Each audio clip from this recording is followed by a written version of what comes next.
ለትግራይ ክልል ጊዜያዊ አስተዳደር ፕሬዝዳንት እጩ እንዲያቀርቡ ጠቅላይ ሚኒስትሩ ለትግራይ ሕዝብ ጥሪ ያቀረቡ። ጠቅላይ ሚኒስትር አብይ አህመድ ዛሬ ረፋድ ላይ በማህበራዊ የትስስር ገጻቸው የትግራይ ክልል ጊዜያዊ አስተዳደር ፕሬዝዳንትን ለመምረጥ እጩዎችን ሕዝቡ እንዲያቀርብ ጠይቀዋል።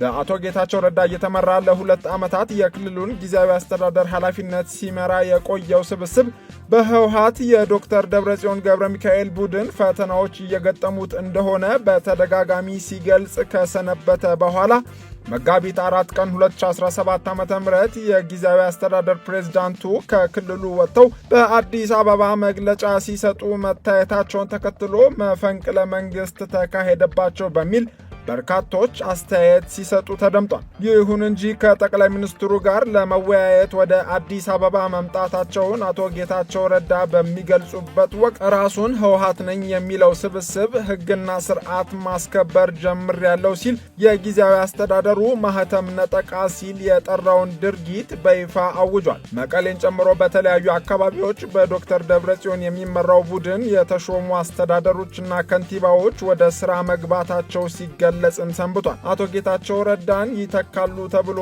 የተዘጋጁ ግለሰቦችም ጭምር ስለመኖራቸው ሐሳብ ሲናፈስም ከርሟል። በፌዴራል ህገ መንግስት አንቀጽ 62 ንዑስ አንቀጽ 9 እንዲሁም በፕሪቶሪያው የግጭት ማቆም ስምምነት መሰረት በአዋጅ ቁጥር 359 ህዝባር 1995 የፌዴራል መንግስት በክልሎች ጣልቃ መግባት መፍቀዱን ተከትሎ በሚኒስትሮች ምክር ቤት ደንብ ቁጥር 533 ህዝባር 2015 የትግራይ ጊዜያዊ አስተዳደር አካታች ሆኖ ለ2 ዓመታት እንዲመሰረት ተደርጎ ነበር። ይህ ጊዜያዊ አስተዳደርም የ2 ዓመታት ዕድሜውን አጠናቋል። የጊዜያዊ አስተዳደሩ ፕሬዝዳንት እስካሁን ወደ ትግራይ የመመለሳቸው ወሬ በይፋ ባለመኖሩ በርካታ አስተያየቶች ሲሰጡ ቢቆይም ጠቅላይ ሚኒስትር አብይ አህመድ በዛሬው ዕለት የትግራይ ጊዜያዊ አስተዳደር ለ1 ዓመት እንደሚራዘም አስታውቀው የአቶ ጌታቸው ረዳ ምትክ እንዲጠቆም ጥሪ አቅርበዋል። መንግስት በክልሎች ጣልቃ እንዲገባ በሚደነግገው አዋጅ መሰረት ጊዜያዊ አስተዳደር ለ2 ዓመት ብቻ እንዲቆይና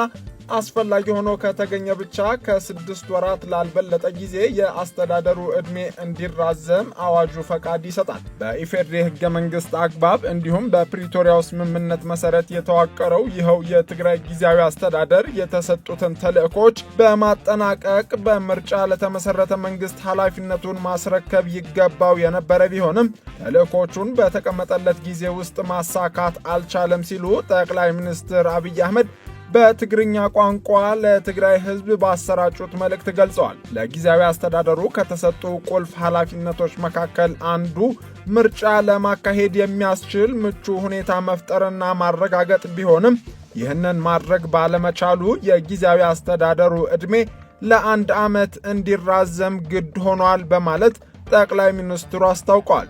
ይሁን እንጂ እስካሁን የህግ ማሻሻያ ባለመደረጉ በአዋጅ ቁጥር 359 ህዝባር 1995 መሰረት የጊዜያዊ አስተዳደር ዕድሜ ከ2 ዓመታት መጠናቀቅ በኋላ ለ6 ወራት ብቻ መራዘም እንደሚችል ይፈቅዳል። የፌዴራል መንግስቱ የጊዜያዊ አስተዳደሩን ዕድሜ ለማራዘም ፖለቲካዊ፣ አስተዳደራዊና የህግ ስራዎችን እያከናወነ እንደሚገኝ ተገልጾ ከዚሁ ጎን ለጎን የጊዜያዊ አስተዳደር ፕሬዝዳንት መሾም አስፈላጊ ነው ሲሉ ጠቅላይ ሚኒስትሩ ገልጸዋል። በሚኒስትሮች ምክር ቤት ደንብ መሰረት የጊዜያዊ አስተዳደር ፕሬዝዳንትን መሰየም የጠቅላይ ሚኒስትሩ ስልጣን ሆኖ ቢደነገግም ህዝብ በምርጫ መሪዎቹን እስከሚመርጥ ድረስ የጊዜያዊ አስተዳደሩ ፕሬዝዳንት በህዝቡ ተሳትፎ እንዲመረጥ ማድረግ አስፈላጊ ሆኖ ተገኝቷል ሲሉ ዶክተር አብይ ገልጸዋል። በመሆኑም የትግራይ ህዝብ የጊዜያዊ አስተዳደሩ ተልዕኮዎችን በብቃት መፈጸም ይችላሉ፣ እንዲሁም ሰላምና ደህንነት ያረጋግጣሉ የሚሏቸውን ግለሰቦች በጠቅላይ ሚኒስትር ጽሕፈት ቤት የኢሜል አድራሻ info@pmo.gov.et ጥቆማቸውን እንዲልኩ ተጠይቋል።